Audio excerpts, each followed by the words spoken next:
चलिए आगे बढ़ रहे हैं। जयपुर से बड़ी खबर एक और सामने आ रही है। 1989 बैच के वी श्रीनिवास राज्य के मुख्य सचिव बने हैं। कार्मिक विभाग ने इसको लेकर आदेश जारी कर दिया है। केंद्रीय प्रतिनियुक्ति से लौटने पर मुख्य सचिव इन्हें नियुक्त किया गया है। इसके अलावा अध्यक्ष राजस्थान राज्य खान एवं खनिज निगम लिमिटेड उदयपुर और मुख्य आवासीय आयुक्त दिल्ली के पद का अतिरिक्त चार्ज भी ये संभालेंगे। पहली बार वी श्रीनिवास साल 2000 से 2006 तक सेंट्रल डेपुटेशन पर रहे। 2 सितंबर 2003 से 6 अक्टूबर 2006 तक आपको बता दें कि आईएफ वॉशिंगटन डीसी में भारत के कार्यकारी निदेशक के तकनीकी सहायक रहे।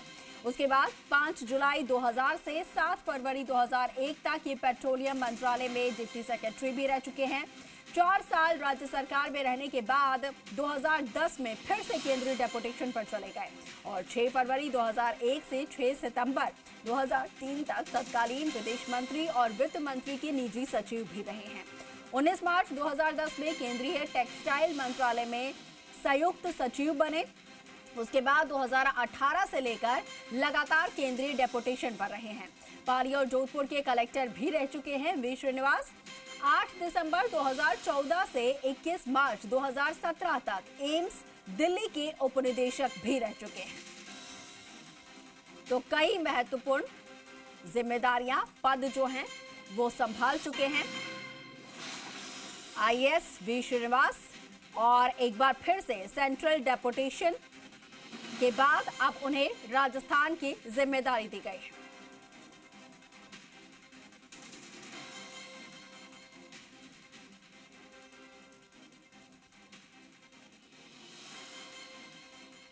और जानकारी के मुताबिक जो नए सीएस हैं वो कल अपना पदभार ग्रहण करेंगे। यहां पर ये जानकारी भी सामने आ रही है। और भी जानकारी ले लेते हैं। सहयोगी दीपक गोयल हमारे साथ एक बार फिर से फोन लाइन पर छोड़ गए हैं। दीपक, बताया जा रहा है कि नए जो यहाँ पर प्रमुख सचिव है वो कल से अपना पदभार संभालने वाले हैं, लेकिन इनके प्रोफाइल के बारे हम बात कर रहे थे कि कई महत्वपूर्ण जिम्मेदारियां ये राजस्थान में भी और सेंट्रल में भी संभाल चुके हैं, लेकिन आपसे जानना चाहेंगे बारीकी से। बिल्कुल, देखिए 1989 बैच है और वर्तमान की यदि हम बात करें तो वर्तमान में सीनियर टीम में सेकंड नंबर पे हैं सुबोध अग्रवाल। अगले महीने रिटायर हो रहे हैं, तो जनवरी से सीनियर मोस्ट अफसरों में वी श्रीनिवासन है, उनकी गिनती होगी। देखिए, वी श्रीनिवासन के सामने चुनौतियां भी हैं, हालांकि ओरिएंटेड अफसर है, रिजल्ट ओरिएंटेड, और अब ब्यूरोक्रेसी को डिलीवरी ओरिएंटेड बनाना उनके सामने सबसे बड़ा चैलेंज मतलब चुनौती है। सबसे बड़ी बात है कि छोटे सी गांव में वो जन्मे हैं, लेकिन उनके नौकरशाह के तौर पर जो नौकरशाही की सीट जो कुर्सी है उस पर अब राजस्थान सरकार की ने उनके नाम पर मोहर लगाई है।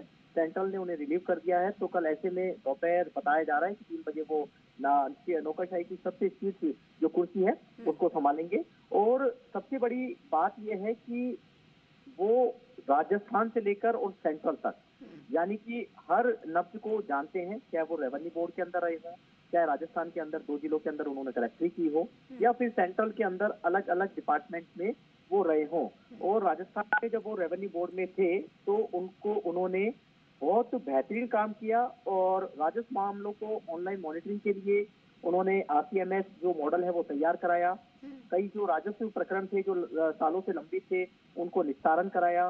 करीब 30 उस समय जिले हुआ करते थे, तो 32 जिलों में जाकर उन्होंने वहां पर जिलों में उन्होंने पहुंचे और तमाम अधिवक्ता और जो रेवेन्यू से जुड़े अफसर थे उनसे चर्चा की। तो उनकी नब्ज राजस्थान से छुपी नहीं है और भले ही उनका आधा कैरियर है दिल्ली सेंट्रल डेपुटेशन पर बीता हो, हालांकि उनके रिटायरमेंट में बहुत कम समय बचा है, 10 महीने का समय बचा है। हालांकि सरकार चाहे तो उनको उसके बाद एक्सटेंशन दे सकती है, क्योंकि उषा शर्मा जब चीफ सेक्रेटरी थी तो उनका भी कार्यकाल, उनका रिटायरमेंट के बाद में सरकार ने उनको एक्सटेंशन दिया और 22 साल की उम्र में वो आईएएस ये बन चुके थे।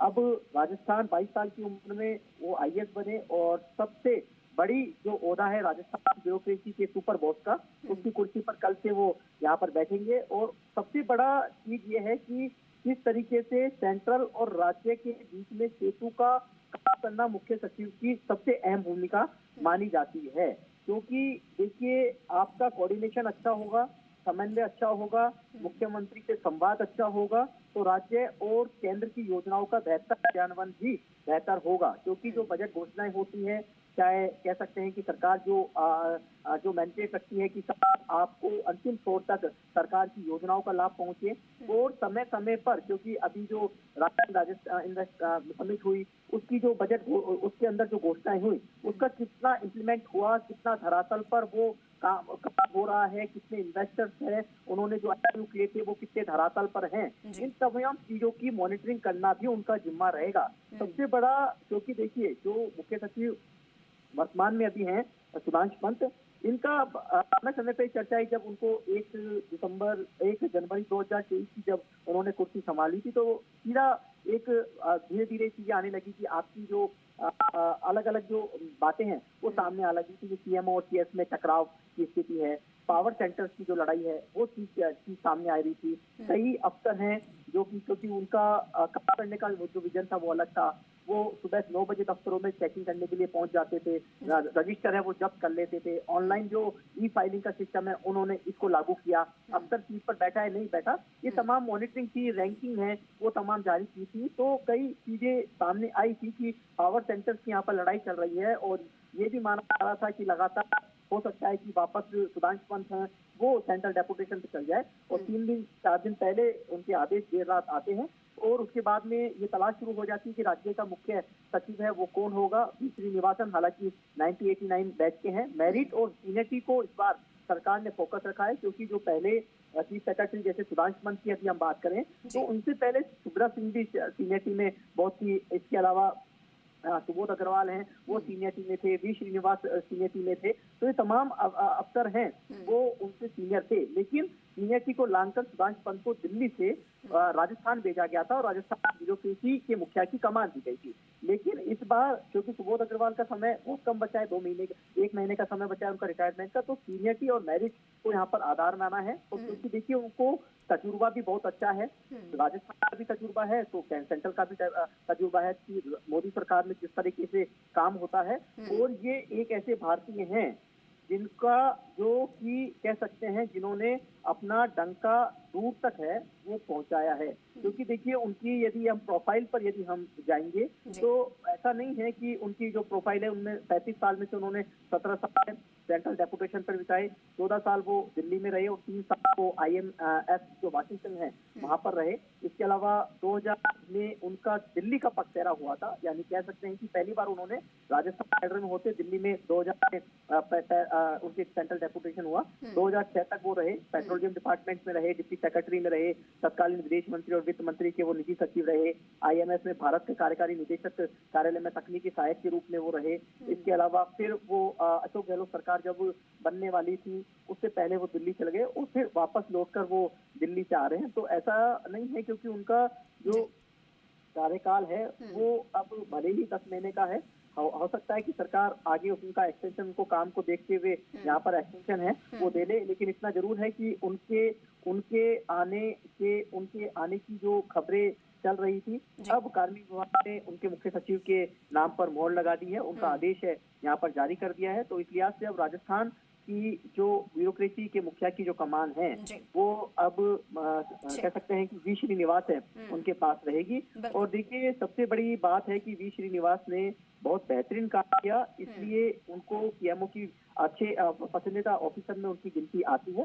तो इसलिए शायद लगता है कि दिल्ली से वापस से, क्योंकि जब सुधांशु पंत आए थे वो भी दिल्ली से ही उनको चीफ सेक्रेटरी बनाया गया था भेजकर, उषा शर्मा आई वो भी दिल्ली से ही उनको भेजा गया था, और इसी तरीके से अब वी श्रीनिवास को भी दिल्ली से यहाँ पर भेजा गया है। बिल्कुल, जो मेरिट बेस्ड ऑफिसर्स हैं उन्हें यहाँ पर भेजा जा रहा है, चाहे सीनियरिटी की बात करें या फिर मेरिट की बात करें, एक्सपीरियंस की बात करें, हर तरीके से वी श्रीनिवास जो है वो यहाँ पर सटीक बैठे और इसीलिए उन्हें ये महत्वपूर्ण जिम्मेदारी। ठीक है दीपक, बहुत शुक्रिया आपका तमाम जानकारी साझा करने के लिए, बातचीत के लिए।